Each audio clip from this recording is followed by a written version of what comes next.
It's a wild scene here in the lobby of the Radisson Hotel in Manchester. Of course, we did Boston Public Radio from here earlier today. We've since transformed the studio into TV mode. But come 8 p.m., we'll be back on 89.7 with special election coverage, gone live till the whole thing's done. For now, Decision Day is coming to an end.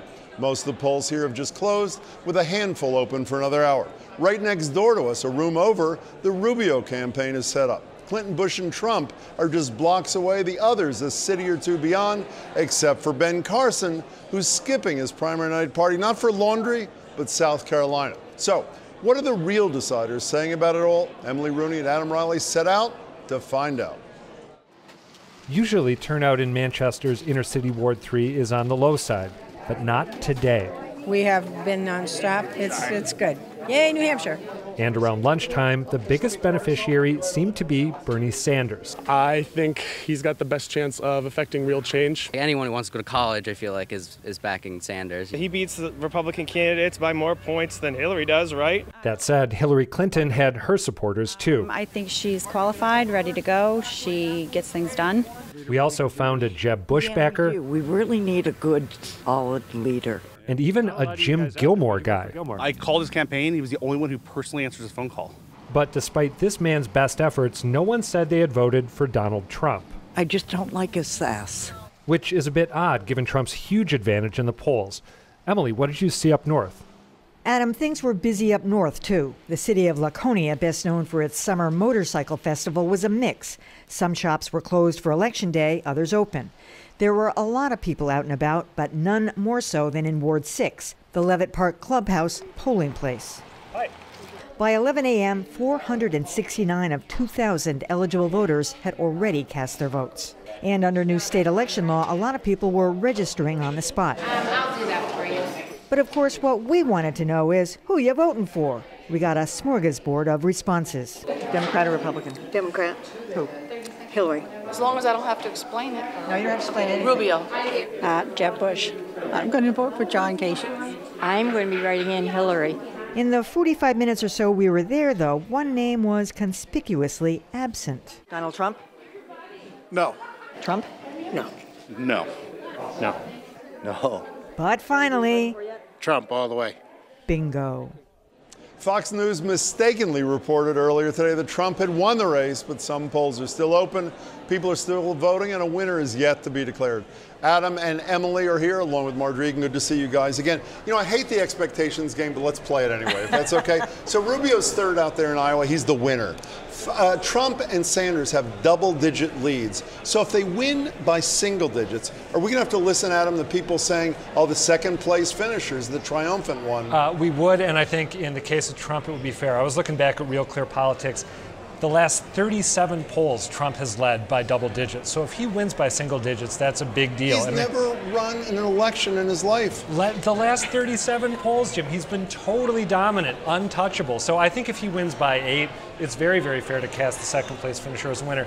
Bernie Sanders was up by single digits in a couple polls in the past week. So the Clinton people are really, really good at spinning this. They were already trying to depress expectations, but be careful with that. Emily, a year ago, Hillary Clinton was 56 points ahead in this state. Any victory by Sanders, a win is a win, She no? is going to be extremely disappointed if she doesn't do much better than the polls had indicated leading up until today. I mean, I think she would be happy if she had a single-digit lead, but she's going to be disappointed. They're already talking about completely shaking up her campaign, and there was a picture out today. They were setting up, and they had the American flags on the Lying floor. on the I floor. mean, they are usually meticulous with detail. That was a bad mistake. So is a win not a win, no matter what the margins are? I think sometimes we in the media obsess over these things, and if you're the average person, you're looking at this, somebody won, somebody came in second, somebody came in third. So I think maybe we overestimate the nitpicking that the general public does the way we do the general. You know, let's move on. You know, before we move on, I heard you had a close encounter of a presidential kind today. Quickly, what happened? I did. Well, there was this very attractive gentleman walking around our newsroom, and he was saying what nice people we all were, and he was shaking hands with everybody. And he came over to me, and he said hi, and I said, hi, I'm Emily Rooney, WGBH, and I said, who are you? And who was he? It's Jim Gilmore. From Virginia? Okay, here's another thing I hate. I hate met the him, too. expression, who's going to get a ticket to South Carolina and Nevada. I hate that whole thing. Having said that, let's do Who's it getting a anyway. ticket? Here's the real clear politics average on the Democratic side. Let's put that up. These are the final polls, but obviously both Democrats are going on. Let's go to the Republicans now for a second. You know, Adam, the feeling was it's 7:59 Saturday night. If Rubio comes in a strong second, the whole field's consolidated. Right. But with that potential collapse, we don't know if it's going to happen because of the debate performance.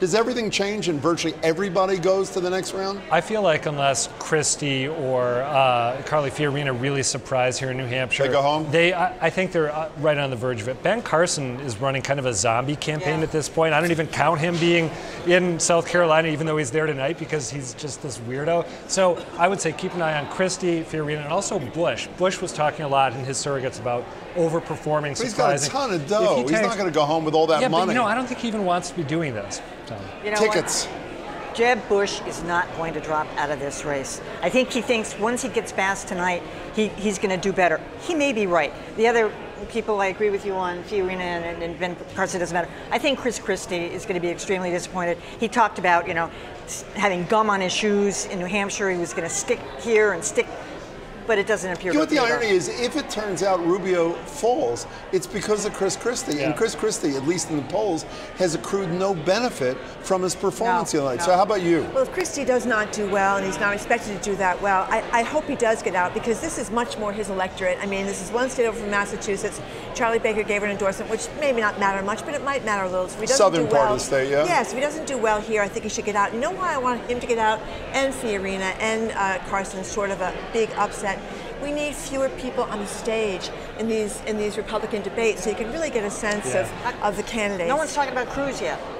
Well, it's interesting. The star in Iowa, and he's still in the mix for number 2. Yeah. But I think the feeling is he's really waiting for Super Tuesday, which I can't stand. They now call the SEC primary, which includes Massachusetts and I think Vermont. But that's why we're not talking about him, right? Yeah, well, he was the Iowa winner, but low expectations here. Also, we talked about Jesus and God and faith all the time in Iowa. do. Yeah, but this is a state where, that doesn't resonate with a lot of people. This is not a very religious He's still state. in the mix for number 2. But then you go to South Carolina, people are going to love that. They're going to love that. So this is like his little hiatus, I think. Do you hate the expression, who's going to get a ticket, as much as I do? I want to be clear. What is the other one? Run I've never the heard it ticket? before. What's the expression? I don't know what the other expression You run the is. ticket, you run the shoot, you run something. So I want to try one more thing know. on for size here. Before we left town, before we left Boston, I was complaining virtually every night about New Hampshire's status in this whole thing. Yeah. Governor Sununu is going to be with me for a minute, tried to school me on it today. But the guy who really did it eloquently, listen to what Chris Matthews had to say to me. I think it was just yesterday. Listen.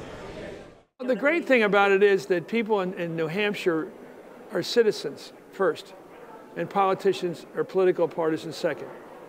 And I mean that. They, like my parents, our parents, they went to vote. They believed in voting like going to church every Sunday. I think live free or die means something to me. So Adam, we've been here a week, and it's been a wild week, I should say.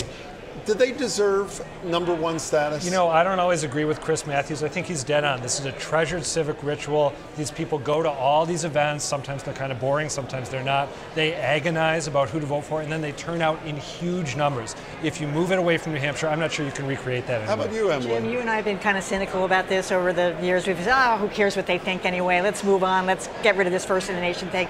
I agree with Chris Matthews and Adam. I said, they've earned the right. I'm just so impressed. I joked the other night about the guy who was the felon. Told me, I'd like to vote, but I can't because I'm a felon.